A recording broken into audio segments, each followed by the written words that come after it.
অর্জুন সিং শুভেন্দু অধিকারীর পিএ চন্দ্রনাথ রথ হত্যা মামলাকে ঘিরে বিস্ফোরক দাবি করেছেন। তিনি বলেন, এই ঘটনায় দেবরাজ চক্রবর্তীর ভূমিকা থাকতে পারে। বারাসাতে সাংবাদিকদের মুখোমুখি হয়ে অর্জুন সিংহ অভিযোগ করেন, দেবরাজ এবং তার ঘনিষ্ঠদের অপরাধীদের সঙ্গে যোগাযোগ ছিল এবং পুলিশি জেরায় একাধিক বড় তথ্য সামনে আসতে পারে। তিনি আরও দাবি করেন, দেবরাজ চক্রবর্তী এবং তার স্ত্রী বিদেশ সফরের মাধ্যমে অভিষেক ব্যানার্জির টাকা বিদেশে পাচার করতেন।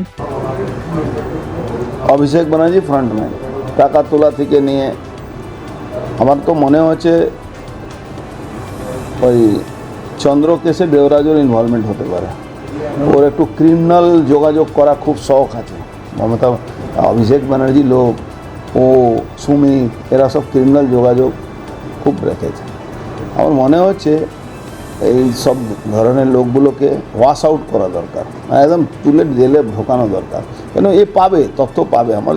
আমি জানি যতটুকু ইনকোয়ারি যেভাবে চলছে, এরাই ওদেরকে হায়ার করেছিল। কারা কাদের হায়ার করছে? এই দেবরাজ, সুমিত, এরা সব ক্রিমিনালদেরকে হায়ার করে যেখান তেখান সেন্টার দিয়েছিল।